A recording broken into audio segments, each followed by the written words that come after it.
Começa agora Estudos das Obras de Emmanuel, um programa que estuda os textos do Espírito Emmanuel, psicografados por Francisco Cândido Xavier. Apresentação: Roberto Vitorino. Olá, amigo e amiga ouvinte. Olá você, seguidor nas nossas redes sociais. Estamos iniciando mais um estudo das mensagens do Espírito Emmanuel, psicografia de Chico Xavier, publicadas na coleção Fonte Viva das edições da Federação Espírita Brasileira.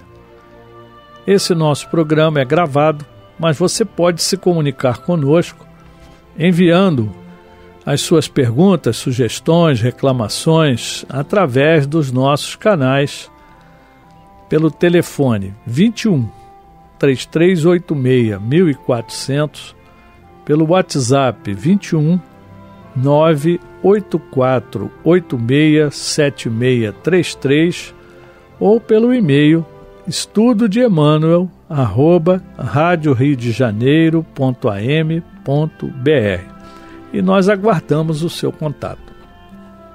Nós temos reprises às terças-feiras, às 2h30 da madrugada, e aos domingos, às 20h50, 10:50 da noite. No nosso site, radioriodejaneiro.digital, nós temos os últimos 4 programas, e no YouTube, Rádio Rio de Janeiro, na playlist, todos os programas gravados.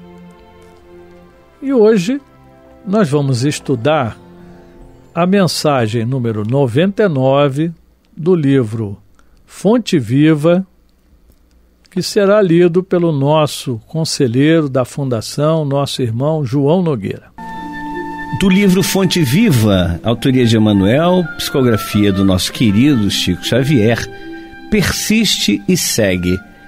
E o nosso Emmanuel se baseia na Epístola de Paulo aos Hebreus, capítulo 12, versículo 12, quando Paulo diz: portanto, tornai a levantar as mãos cansadas e os joelhos desconjuntados. E comenta Emmanuel: o lavrador desatento quase sempre escuta as sugestões do cansaço. Interrompe o serviço em razão da tempestade, e a inundação lhe rouba a obra começada e lhe aniquila a coragem incipiente. Descansa em virtude dos calos que a enxada lhe ofereceu, e os vermes se incumbem de anular-lhe o serviço. Levanta as mãos no princípio, mas não sabe tornar a levantá-las na continuidade da tarefa e perde a colheita. O viajor, por sua vez, quando invigilante, não sabe chegar convenientemente ao termo da jornada. Queixa-se da canícula e adormece na penumbra de ilusórios abrigos, onde inesperados perigos o surpreendem. De outras vezes, salienta a importância dos pés ensanguentados e deita-se às margens da senda, transformando-se em mendigo comum. Usa os joelhos sadios, não se dispondo, todavia, a mobilizá-los quando desconjuntados e feridos, e perde a alegria de alcançar a meta na ocasião prevista. Assim acontece conosco na jornada espiritual. A luta é o meio, o aprimoramento é o fim, a desilusão amarga, a dificuldade complica, a ingratidão dói, a maldade fere. Todavia, se abandonarmos o campo do coração por não sabermos levantar as mãos de novo no esforço persistente, os vermes do desânimo proliferarão precípites no centro de nossas mais caras esperanças, e se não quisermos marchar de joelhos desconjuntados, é possível sejamos retidos pela sombra de falsos refúgios durante séculos consecutivos. Emmanuel sempre nos fazendo refletir profundamente. E ele vai buscar Hebreus 12, carta de Paulo aos Hebreus, nessa passagem tão importante em que Paulo nos exorta, né, a levantar as mãos cansadas e os joelhos desconjuntados e seguir em frente. E quantos de nós já não passamos por situações assim? Então é muito interessante porque as cartas de Paulo, elas permanecem vivas, né? Até hoje parece que ele está falando para a eternidade, né? E nas cartas aos Hebreus, né, nesse capítulo 12, Paulo, ele nos exorta a permanecer na fé e nos apresenta o exemplo de Jesus para nós usarmos no nosso dia a dia. Então ele dá dicas realmente para que a gente possa se manter no caminho do Evangelho.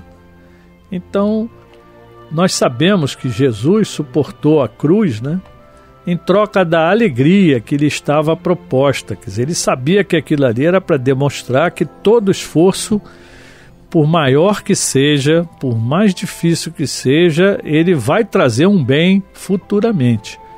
Então ele mostrou para nós que nós não podemos desistir, né? E nós, então, temos que suportar com paciência os momentos aqui na Terra em que parece, né, que está tudo contra. E ficarmos na alegria, na certeza de que Cristo está nos aguardando. Então, nós devemos lutar, nós devemos correr, ter paciência, aceitar a disciplina do Senhor. Então, nós somos chamados a perseverar na fé. Porque, como é dito em capítulo 12, no primeiro capítulo, no primeiro versículo, melhor dizendo, né? De 1 a 17, nós vemos o seguinte: vemos como os verdadeiros filhos de Deus alcançarão a maturidade para incentivar a fidelidade. Então Paulo explicou que o sofrimento e disciplina, muitas vezes designada, é para testar os verdadeiros filhos de Deus e levá-los à maturidade. É duro dizer, mas a verdade é que a gente aprende muito mais pela dor, muito mais pelo erro do que nos acertos. Quando nós acertamos, nós achamos que está tudo ótimo, mas quando a gente erra e é chamada a atenção, ou nós verificamos que prejudicamos alguém, então, como dizem atualmente, né, caiu a ficha que a gente vê, puxa vida, não era isso que eu queria outra coisa. Mas ainda fazemos o mal, né? Muitas vezes, erramos muitas vezes. Então, nós cristãos temos que tentar fazer essa nossa caminhada aí, né, sempre com honra. Errar é humano, podemos errar, mas nós sabemos que nós poderemos corrigir depois onde nós estivermos errados, né? Então, todos esses exemplos vão nos incentivar, né? E se por um acaso tropeçarmos, nós vamos tirar todo aquele peso que está em cima e vamos tentar tenazmente, né, disciplinadamente, com esforço muito grande, mas vamos tentar vencer, tá? E as principais dificuldades que Paulo também coloca para nós é o medo, porque o medo faz retroceder diante do sofrimento. Se eu fico com medo, eu me paraliso. O outro aspecto é a amargura. Se eu ficar amargo, remoendo aquilo ali, ela contamina a mim e aos outros, porque deixa dúvida. Se eu começo a reclamar, mas esse sujeito não tem fé, mas está reclamando das dores que ele está passando, não tem resignação, ele não acredita no que ele prega, então nós somos chamados aí a prestar atenção, né? E a outra grande dificuldade são a sensualidade e os prazeres, porque busca a gratificação imediata, quer dizer, a materialidade. Então, nós não podemos deixar-nos vencer nem pelo medo, nem pela amargura, pela dúvida, nem pelos prazeres materialistas, Então as nossas escolhas afetam o nosso destino. E isso fica muito claro nesta carta de Paulo aos Hebreus, no capítulo 12. E aqui, Paulo nos diz, né? Estamos rodeados de uma tão grande nuvem de testemunhas. Então vamos deixar o embaraço, o pecado que está sempre por nós e vamos correr com paciência a carreira que nos está proposta. Se nós temos que fazer uma caminhada, se nós temos que fazer uma corrida, se nós temos que realizar algum tipo de trabalho, que a gente faça realmente na certeza de que aquilo ali é o melhor para nós. Algum aprendizado nós vamos ter, às vezes grandes aprendizados, mas não podemos desistir, né? Então, Paulo nos coloca que olhando para Jesus, autor e consumador da fé, então ele mostrou para nós a fé e realizou, né? Não ficou só nas palavras. Que ele traz que o gozo que estava proposto. Então Jesus sabia que estava depois da cruz, ele iria assentar à direita no trono de Deus. Então, é essa certeza que a gente tem que ter. Jesus mostrou para nós da forma mais difícil. Então, tudo que a gente conseguir mais fácil, a gente deve louvar, deve agradecer, porque se Jesus passou por aquilo tudo, nós estamos passando muito menos, certamente. Até porque ainda não estamos preparados para vencer uma cruz, certamente, aquelas afrontas que Jesus passou. Mas tudo na medida do possível. Deus nos dá uma cruz exatamente do tamanho que a gente pode suportar. Senão, Deus não seria nem bom, né, nem piedoso. Então, isso nós não temos dúvida. E Paulo nos coloca que Jesus suportou as contradições dos pecadores contra ele. E ele nos diz para não enfraquecer, para não desfalecermos. Então o exemplo de Jesus fica muito claro, né? E Paulo mais à frente diz: Filho meu, não desprezes a correção do Senhor, e não desmaies quando por ele fores repreendido, porque o Senhor corrige o que ama, e açoita a qualquer que recebe por filho. Então isso também, todos são filhos, mas nós vamos passar pela prova. Então faz-se isso porque ama. Um pai, nós aqui na terra, imperfeitos, a gente não corrige os nossos filhos? Não é isso que se espera de um pai, de uma mãe, de um educador que corrija. Então, muitas vezes as pessoas, não pode chamar atenção porque vai frustrar, porque vai magoar, você não vai agredir. Isso realmente eu sou contra, bater, gritar, né? Isso nós não vamos fazer, mas nós temos que corrigir. Uma criança, um jovem, um adolescente, ele não sabe, ele é ignorante de muitas coisas. Então o nosso dever é orientar para que ele não cometa erros e que não venha sofrer desnecessariamente, porque o que ele plantar ele vai colher.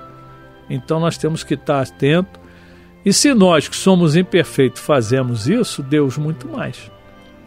E Deus não quer aparência, Ele quer verdade. E enquanto nós não formos verdadeiros, nós vamos estar fazendo a caminhada com os nossos recursos.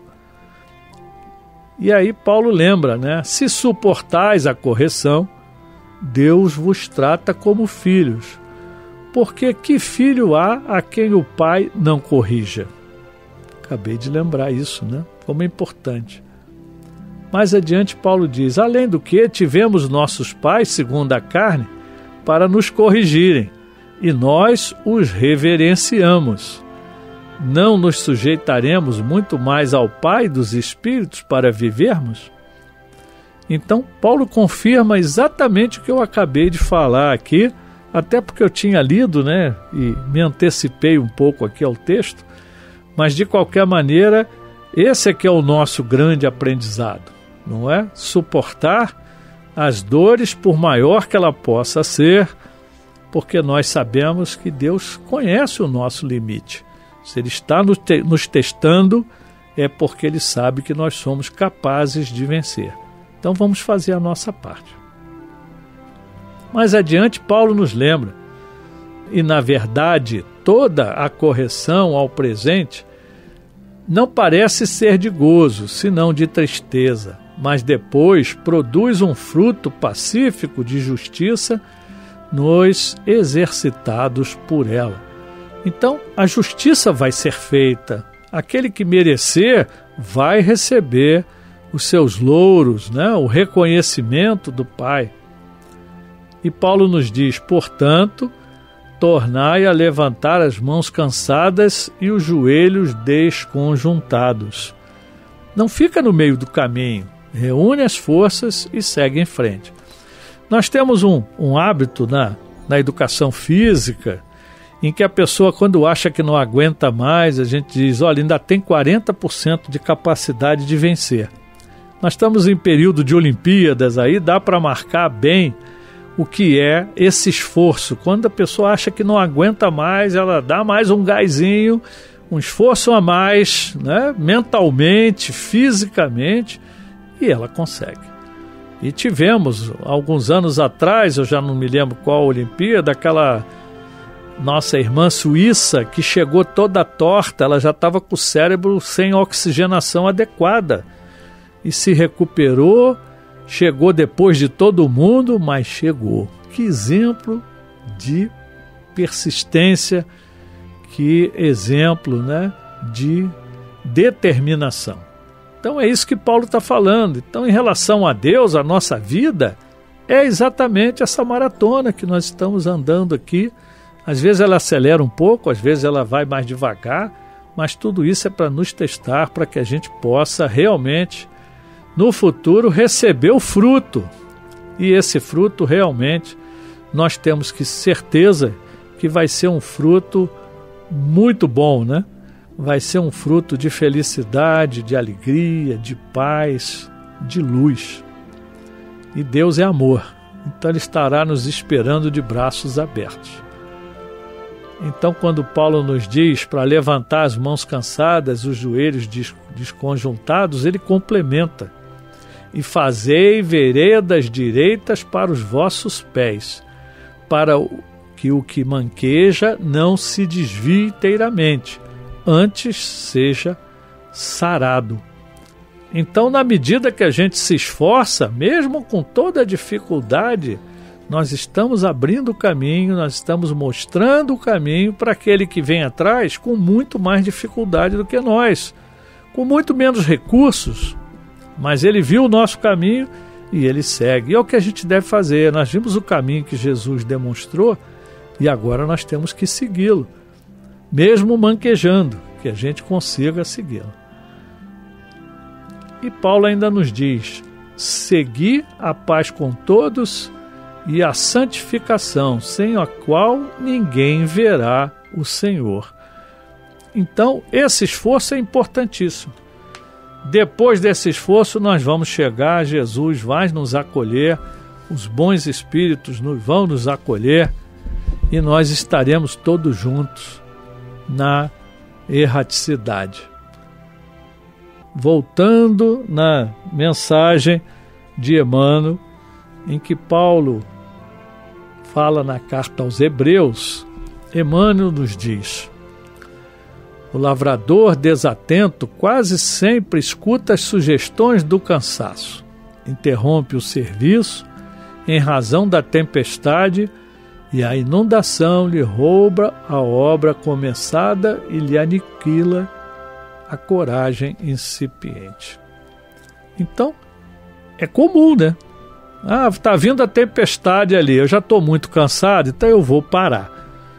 Só que quando a tempestade vem, ela destrói aquele pouco que eu consegui realizar.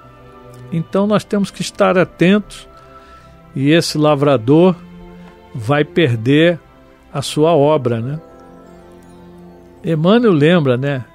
O lavrador, né? Então ele descansa em virtude dos calos que a enxada lhe ofereceu e os vermes se incumbem de anular-lhe o serviço. Então aquele que para na sua obra porque tem obstáculos à frente, dificuldades à frente, o mal toma conta. E não tem como. Então nós precisamos estar preservando permanentemente o caminho, as nossas atividades, não parar no meio. Um pouquinho mais de esforço e nós vamos conseguir. Até porque nunca estamos sós. Nós sabemos que temos aí um anjo da guarda, né? Um espírito protetor que está junto a nós, nos ajudando. E Emmanuel nos lembra, levanta as mãos no princípio, mas não sabe tornar a levantá-las na continuidade da tarefa e perde a colheita. Então aquele que para, perde a colheita. Emmanuel nos lembra, o viajor, por sua vez, quando invigilante, não sabe chegar convenientemente ao termo da jornada, ele para pelo caminho. Ele se queixa do calor muito forte, adormece na penumbra, né, em abrigos ilusórios, quer dizer, os desvios estão cheios por aí. Eu vou descansar aqui um pouquinho e acaba se perdendo, né? E inesperados perigos nos surpreendem, né?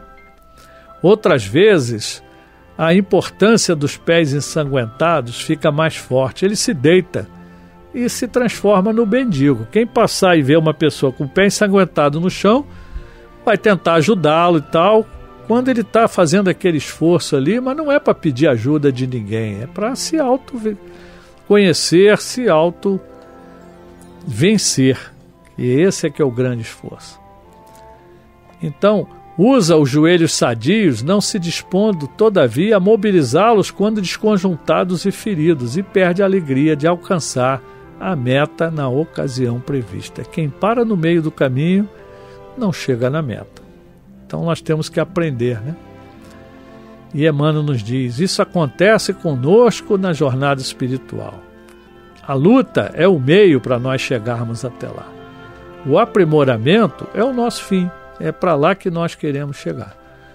Então, a desilusão vai amargar, a dificuldade vai complicar, a ingratidão vai doer, a maldade vai nos ferir. Mas, se nós abandonarmos o campo do coração por não sabermos levantar as mãos de novo, ainda que caídos, nos levantar no esforço persistente, então é importante não esmorecer. Os vermes do desânimo proliferarão rapidamente no centro das nossas mais caras esperanças. Então eu estava acreditando, estava quase conseguindo e vou perder tudo praticamente. Então é hora de recomeçar. E se não quisermos marchar de joelhos desconjuntados, é possível que sejamos retidos pela sombra de falsos refúgios durante séculos consecutivos. Ou seja, o mal está no caminho o tempo todo tentando nos prejudicar. Quando Jesus pediu água, foi dado fel, que é uma espécie de um vinagre, né, muito amargo, que quem já provou diz que trava os lábios, trava a língua, trava a garganta, diz que a sensação é horrorosa. E aí a pessoa para. Jesus, o que fez? Continua. Não parou. Apesar de tudo, Jesus continuou. E nós temos o exemplo, precisamos nos manter com as mãos levantadas, com os nossos joelhos desconjuntados, mas não parar no meio do caminho. Porque no final da corrida, no final da caminhada, lá está o Mestre, com os seus mensageiros de amor, nossos irmãos maiores, nos aguardando de braços abertos. Meus irmãos, muita paz. A Rádio Rio de Janeiro apresentou Estudo das Obras de Emmanuel, um programa que estuda os textos do Espírito Emmanuel, psicografados por Francisco Cândido Xavier.